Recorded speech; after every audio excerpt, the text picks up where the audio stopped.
ஆச்சி பாதாம் ட்ரிங்க். ஆச்சி பாதாம் ட்ரிங்க் ஒன்னு வாங்கினா ஒன்னு ஃப்ரீ. காஷ்மீர் தாக்குதலை தொடர்ந்து பாகிஸ்தானுடனான சிந்து நதி நீர் ஒப்பந்தத்தை இந்தியா நிறுத்தி வைத்தது. இதனை தாங்கள் போராக கருதுவதாக சொல்லியிருக்கிறது பாகிஸ்தான். இந்த நிலையில் சிந்து நதி நீர் ஒப்பந்தம் குறித்து விரிவான தகவல்களை தருவதற்காக செய்தியாளர் பாலவெச்சுவேல் இணைந்திருக்கிறார். பாலவெச்சுவேல், இனி நீங்கள் தொடரலாம். பகல்காம் தாக்குதலுக்கு எதிர்வினையாக சிந்து நதிநீர் ஒப்பந்தம் நிறுத்தம் செய்யப்படும் என இந்தியா எச்சரிக்கை விடுத்திருக்கிறது, பதிலடி கொடுத்திருக்கிறது. பாகிஸ்தானோ சிந்து நதி எங்களுடைய உரிமை, இதற்காக நாங்கள் என்றும் போராடுவோம் என தெரிவித்திருக்கிறார்கள். சிந்து நதி ஒப்பந்தம் நிறுத்தம் எதனால், சிந்து நதி ஒப்பந்தம் யாரால் எப்போது மேற்கொள்ளப்பட்டது என்பது குறித்து தான் நம்ம விரிவாக பார்க்க போகிறோம். சிந்து நதியை எடுத்துக்கொண்டோம் என்றால் தற்போது சீனாவில் இருக்கக்கூடிய ஒரு பிராந்தியமான திபெத்தில் மவுண்ட் கைலாஸில் தொடங்கக்கூடிய இந்த நதி 3180 கிலோமீட்டர்கள் கடந்து இந்தியா பாகிஸ்தான் வழியாக கராச்சி நகருக்கு அருகே கடலில் கலக்கிறது. குறிப்பாக இந்தியாவும் பாகிஸ்தானும் சுதந்திரம் அடைந்த பிறகு பாகிஸ்தான் ஏன் காஷ்மீரை கைப்பற்ற வேண்டும் என நினைத்தது என்றால், குறிப்பாக முஸ்லீம் அதிகமாக காஷ்மீரில் இருக்கிறாங்க மற்றும் காஷ்மீர் வளம் மிகுந்த பகுதி என்பதை தாண்டி சிந்து நதி என்பது பாகிஸ்தானினுடைய ஜீவாதாரமாக விளங்குகிறது.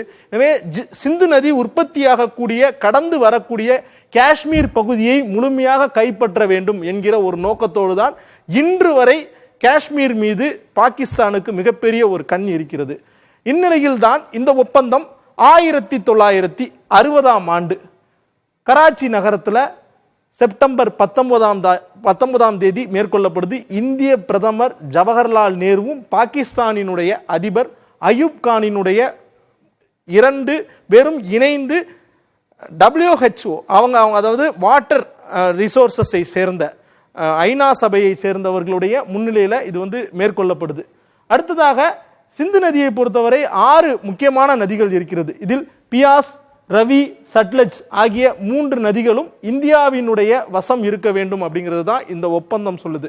பாகிஸ்தானினுடைய வசம் இருக்க வேண்டிய நதிகள் என குறிப்பிடுவது சிந்து நதி, செனாப் நதி மற்றும் ஜீலம் நதி. இந்த மேல உள்ள மேற்கு புற நதிகள் அத்தனையும் இந்தியாவிற்கும், கிழக்கு புற நதிகள் எல்லாமே பாகிஸ்தானுக்கும். இந்த மாதிரியான ஒரு பிரிவு, மேற்கு புற நதிகள் பாகிஸ்தானுக்கு, கிழக்கு புற நதிகள் இந்தியாவிற்கு அப்படிங்கிறது தான் இந்த ஒப்பந்தத்தினுடைய முக்கியமான ஒரு திட்டம். மேலும் இந்த ஒப்பந்தம் சொல்லக்கூடிய முக்கிய சாராம்சங்கள், விதிகளை பற்றி தான் பார்க்க போகிறோம்.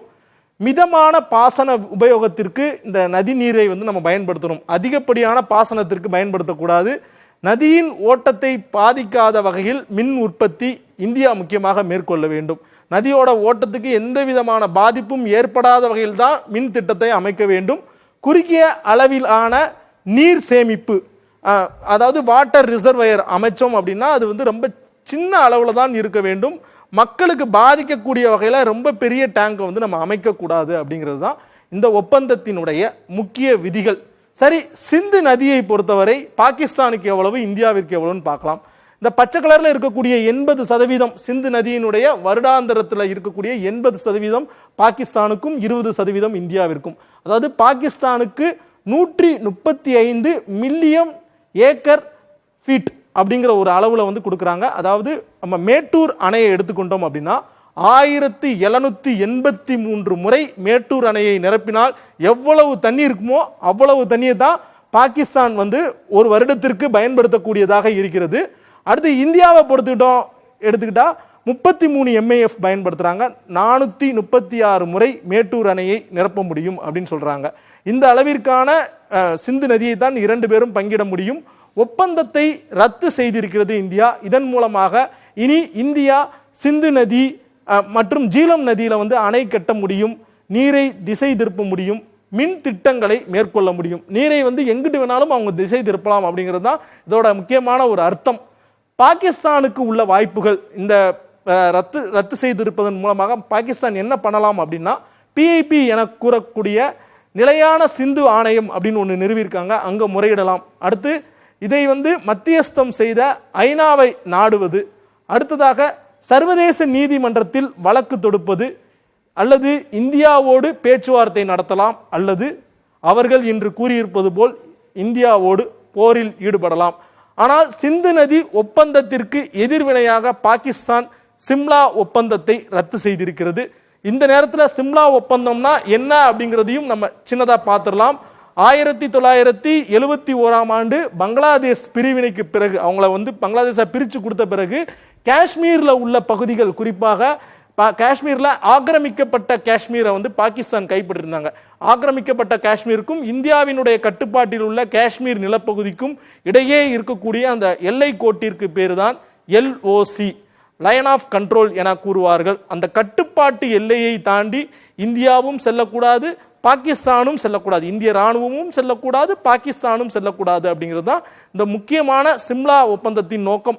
750 கிலோமீட்டர் தூரம் கொண்ட இந்த LOC கோட்டை மதித்து நடப்பதுதான் இந்த ஒப்பந்தத்தினுடைய சாராம்சம். இந்த ஒப்பந்தம் போடப்பட்டு கிட்டத்தட்ட 50 ஆண்டுகள் கிட்ட நெருங்கி வரக்கூடிய இந்த ஒரு சூழல்ல சிந்து நதி ஒப்பந்தத்திற்கு எதிர்வினையாக தற்போது சிம்லா ஒப்பந்தத்தையும் பாகிஸ்தான் ரத்து செய்திருக்கிறது. இதன் மூலமாக இரண்டு நாடுகளும் ஒரு முக்கியமான ஒப்பந்தங்களுக்கு இருவருமே எதிர்ப்பு தெரிவித்திருக்கிறார்கள். அடுத்த கட்டமாக இரண்டு நாடுகளுக்கும் இடையே ராணுவ நடவடிக்கைகளும் ஏற்படலாம் என அஞ்சப்படுகிறது. சிந்து நதி ஒப்பந்தம் அதே போன்று சிம்லா ஒப்பந்தம் தொடர்பாக விரிவாக விளக்கியமைக்காக நன்றி பாலவெற்றிவேல். ஆச்சி பாதாம் ட்ரிங்க் ஒன்னு வாங்கினா ஒன்னு ஃப்ரீ.